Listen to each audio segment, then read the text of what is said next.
که خوب یاد بگیری، چون من خوب بلدم، از موژه ها معلومه. خراب نشه.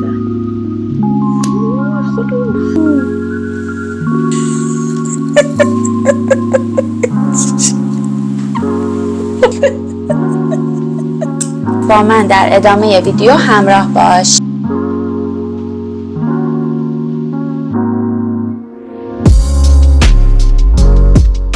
سلام از یه ولاگ جدید توی یه تهران بارونی.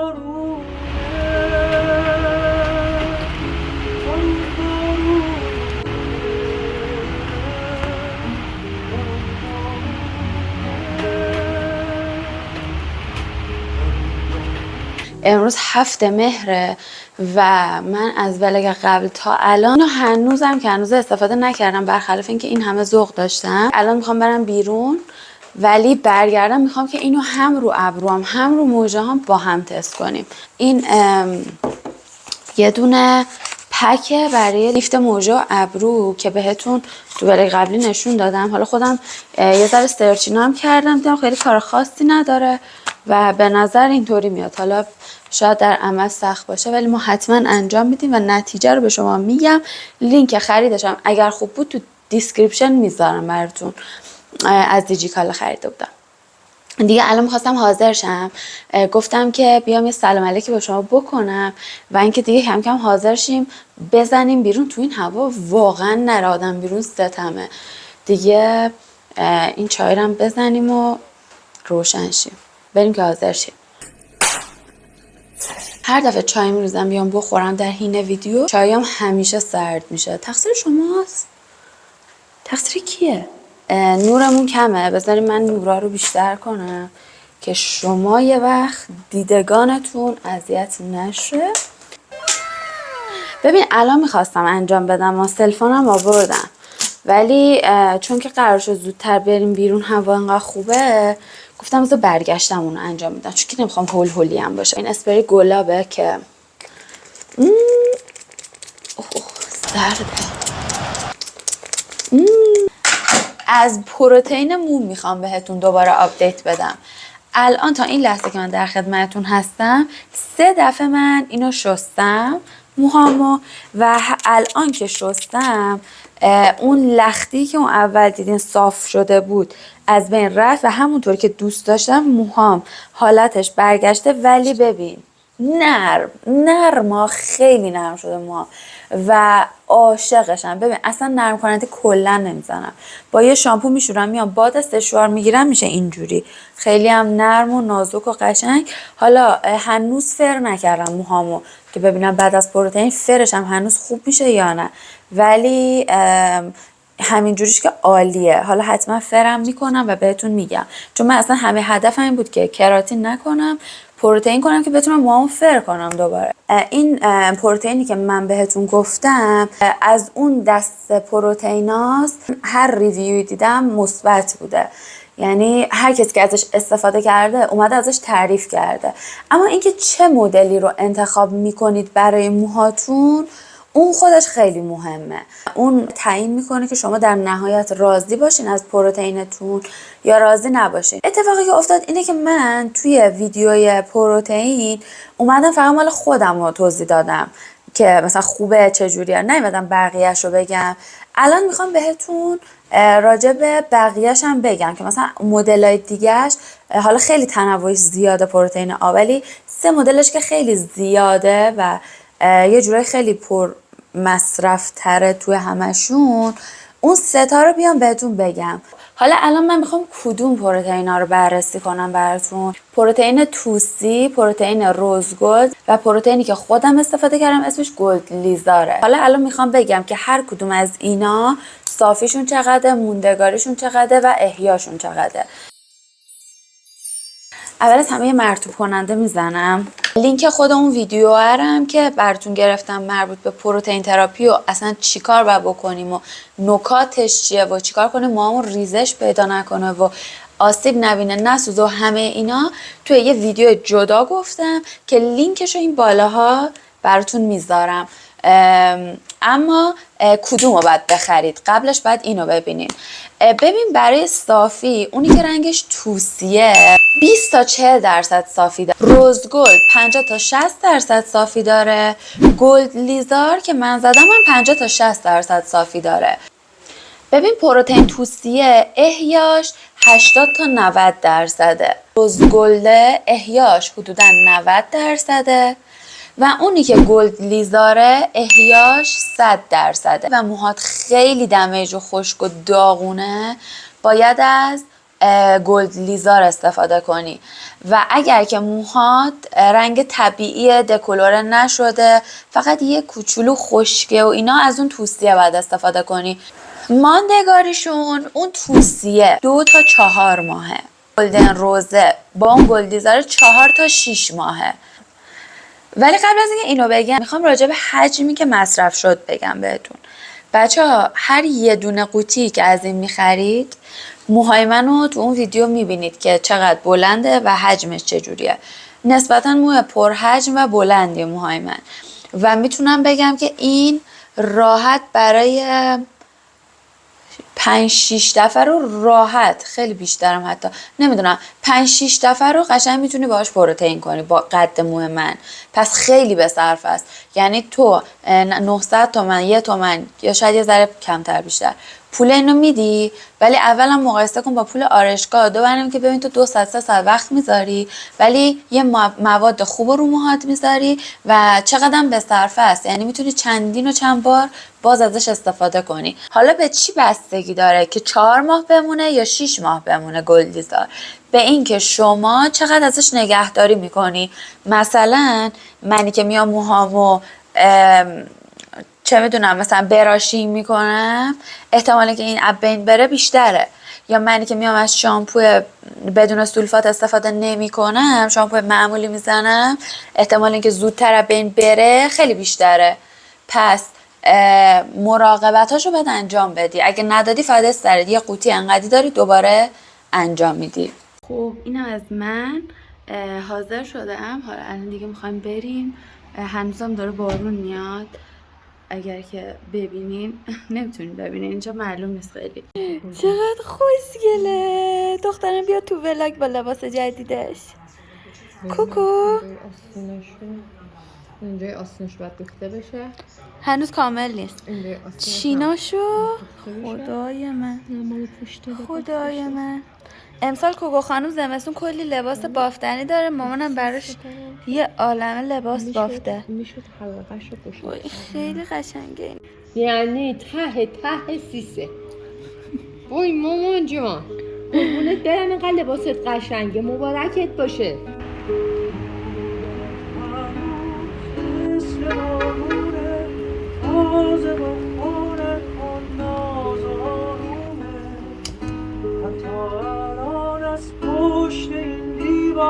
که ساختن تا دوست نداشته باشم. طلاقتر بهار بیرونه، مرغا بی تو باغش میخونه. باغ من سرده همه گلاش پژمرده دونه دونه. بارون بارونه، بارون بارونه. قربونت دلم من، دلم ازت تنگ شده بود نبودم. خیلی قشنگه لباسش. این یکی از لباساییه که مامانم برای کوکو بافته. حالا اونای دیگر هم تنش کنم فیلم میگیرم. نگاه تو خدا. چینو خدا. کوکو خیلی قشنگه مامان، مبارکه. باسه بیا پایین. خب سلام و درود دیگر. آقا الان اومدم که اینو با هم تست کنیم. اینو که درشو باز میکنید یه همچین چیز گوگلی و نازیه که اینا داخلشه.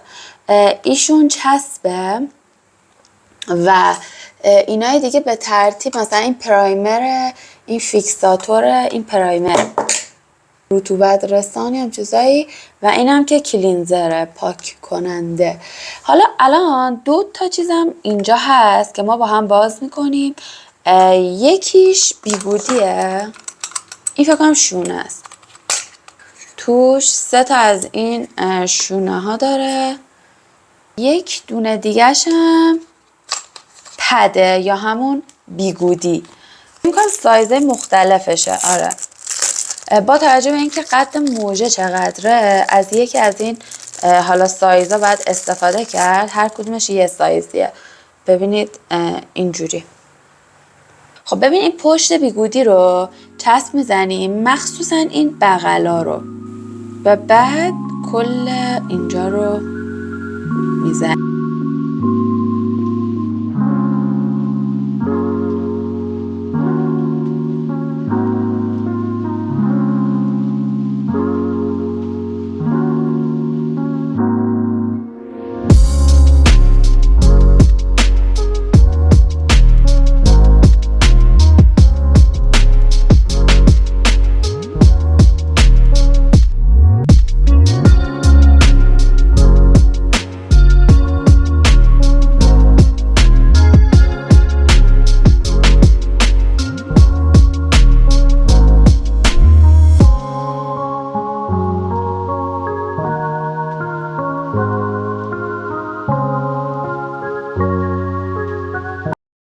من یه دور ویدیو گرفتم، این چشممو داشتم انجام میدادم، ولی از اونجا که نمیتونم هم همزمان حرف بزنم هم کار کنم، این پروسه رو کلا انجام میدم، تند میکنم و بعد آخر سر یه توضیح میدم که چی کار کردم و هر کدوم از اینا رو چقدر گذاشتم موند و این حرفا. پس من برم که انجام بدم و بعد میام حرفایی که اونجا زدم و دوباره براتون میگم، ولی نه همزمان، چون من کلا نمیتونم همزمان همه کار بکنم.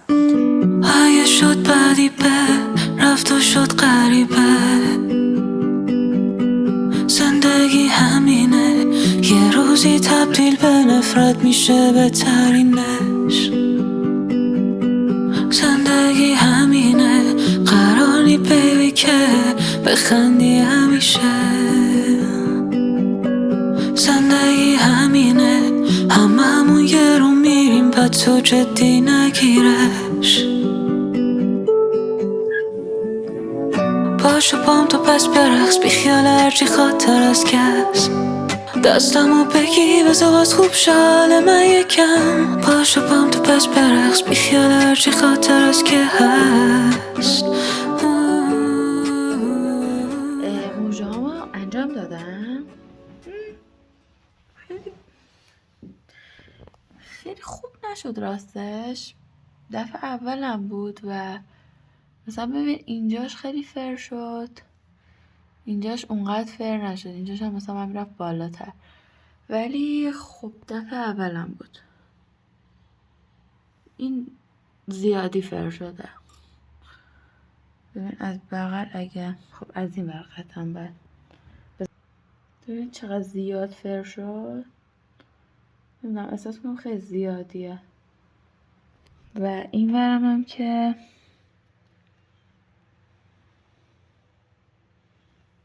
خودم عقب‌تر،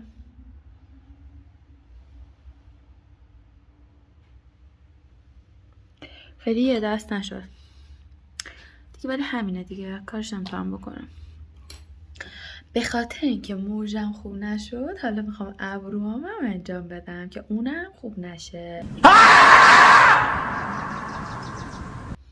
من همش اون ور نگاه میکنم ولی دوربین این بره دیگه. دیر وقته دیگه، الان ساعت 1:30 و من مخم رد داده. الان برم که ابروهام هم انجام بدم، ابروهام خراب نشه. خودو ذره خربوزم آوردم جاتون خالی، بفرمایید اینو یه دونه از این بخورم ادامه‌شو انجام بدیم. برای ابرو اولین کاری که میکنیم اینه که این چسبه رو قشنگ به همه جای ابرومون میزنیم. این که خوب یاد بگیرید چون من خوب بلدم، از موژه ها معلومه.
12 دقیقه گذشت. الان باید اینو سریع پاک کنیم. هر برندی یه زمانی رو در نظر میگیره برای اینکه روی ابروهاتون یا موژهاتون بمونه. بیشتر از اون نذارین، بخاطر اینکه ممکنه موژهاتون یا موهاتون بسوزه، مای ابروهاتون. ایوا این بالا چقدر زشته.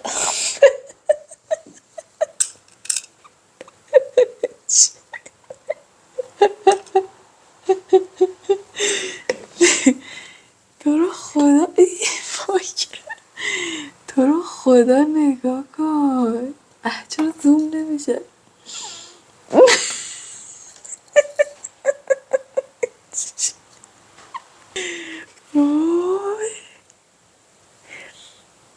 به نظرم بیخیال شدن اصلا این کارو.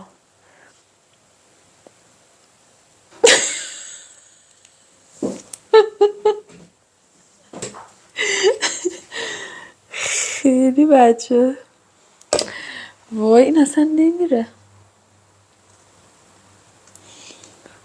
وای وای وای وای. ببین استرس دارم میگیرم خیلی. چی کار کنم؟ خدا به دور چرا ابروم اینجوری شد؟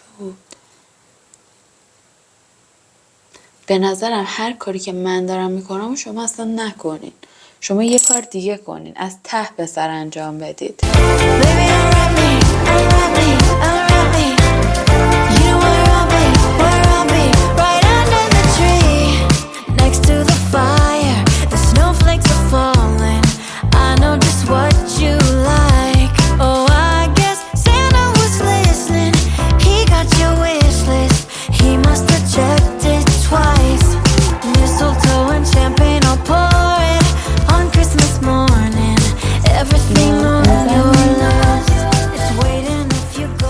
بریم 12 دقیقه دیگه ببینیم چی میشه.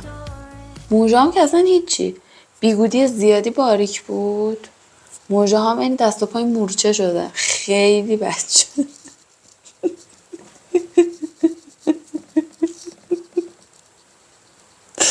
این همه ذوق داشتم واسه این. بذار موژه‌امو یه بار دیگه نشون بدم. ببین نگاه کن.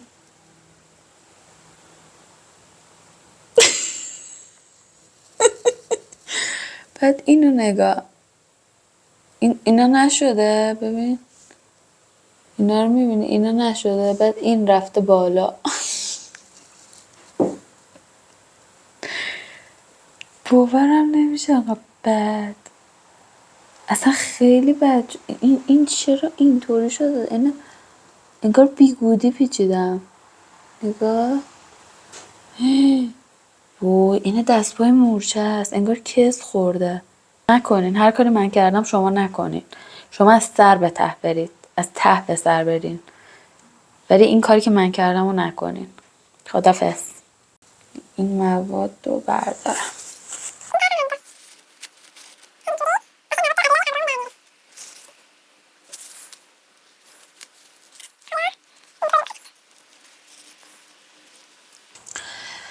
الان 2 مرحله مونده. مرحله 3 و 4. اینو میگیریم با یه دستمال بهتره، ولی من اول یه ذره با انگشتم میزنم. آخه نیست که خیلی صاحب سبکم. والا طبق ویدیوها که پیش رفتم خوب نشد.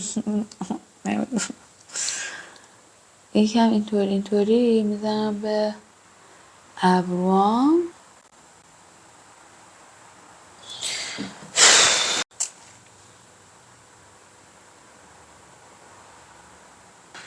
افتضاح شده.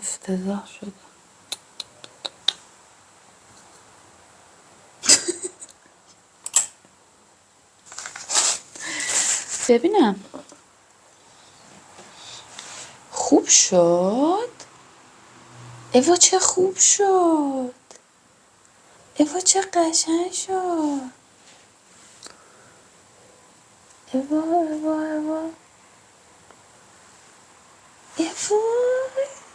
اوه خوشگل شد.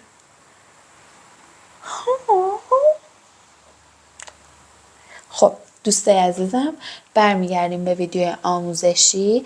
الان دیگه همون کاری که گفتم رو بکنین. مراحل 1 2 3 4 لطفاً از اول به آخر. خیلی خوب شد، خدای خوب شد. ببین دیگه الان خیلی دیر وقته، خب ساعت 2:30 و منم دیگه دارم میپکم. اگر که بتونم به دوربین نگاه کنم خوب میشه. دارم میپکم خستگی واقعا دیگه الان دارم خب برم بخوابم. حالا این نتیجه نهاییه که خوبه، به نظرم خوبه، ولی شاید دفعه دیگه بهترم بشه. واقعا این دفعه خیلی گیج بودم، اصلا نمیدونستم دارم دقیقا چی کار میکنم. یه شونم من بکشمش.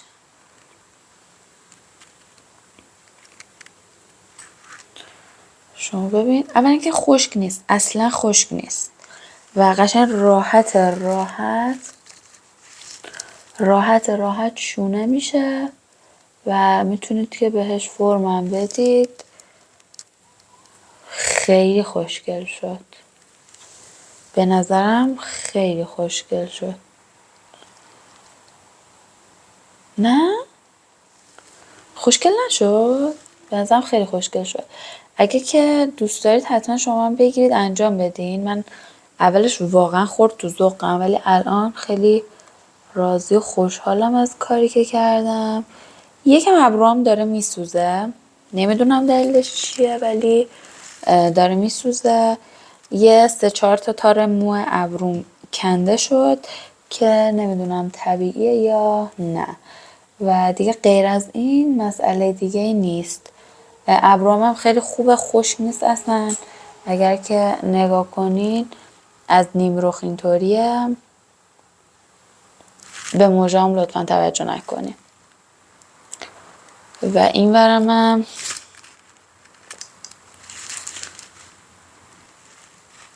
همین دیگه.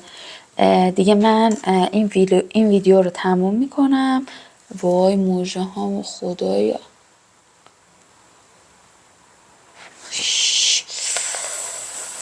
موژه هام واقعا خوب نیست. موژه هام واقعا خوب نیست، واقعا خوب نیست و من تأثیر انتخاب بیگودی رو خیلی دست کم گرفتم. خیلی ببین انقدر فر خورده تو خودش موژه، هم از جلو کوتاه شده، همینم که اینه دست پای مورچه شده، در صورتی که ببین دقیقا اون ورم باید این همین ور می بود. این یه تیکش، این ورش که اصلا فر نخورد، این هم که اصلا یه وضع افتضاحی، ولی خب به طور کلی کار کرد، یعنی که فرم داد به موژه و ابروام. حالا اینکه من بعد انتخاب کردم بیگودی رو نمیتونم بگم که بد بود، ولی حتما بازم امتحان میکنم، مخصوصا هم موژه هم ابرو. امیدوارم که نریزه موژه و ابروهام و همینطوری بمونه دیگه، همینطوری بمونه. و همه مهمتر میخوام که دیگه برم بخوابم، واقعا خسته شدم و این ولاگو به پایان برسونم. خیلی دوستتون دارم. اگه تا اینجای ویدیو رو دیدید حتما لطفاً یه ویدیو دیگه هم ببینین، اینجاها میذارم و امیدوارم که خوشتون بیاد از ویدیو هم. اگر از اونم خوشتون اومد کانال منو ساب کن. خیلی دوستتون دارم، خیلی خیلی زیاد. از کامنت های قشنگتون ممنونم. من دیگه میرم و شما رو به خدای مهربان میسپارم. شبتون بخیر. اگرم دارید تو روز میبینین روزتون بخیر. بای.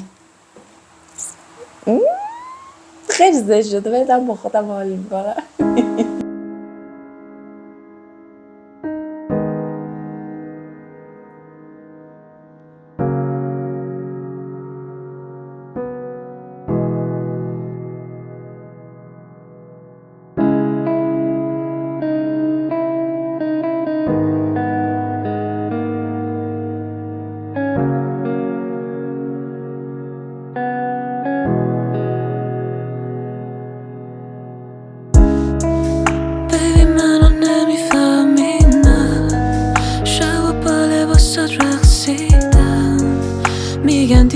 میدونستی شاید میگن میمیره خب آخر ولی نمیدونن رفتی نه بیبی میکنی یه زنجیر بس که نتونم برم الان هیچ وقت دیگه نمیخوام این شهر و کل خیابونا مردم حتی توی آینه تصویر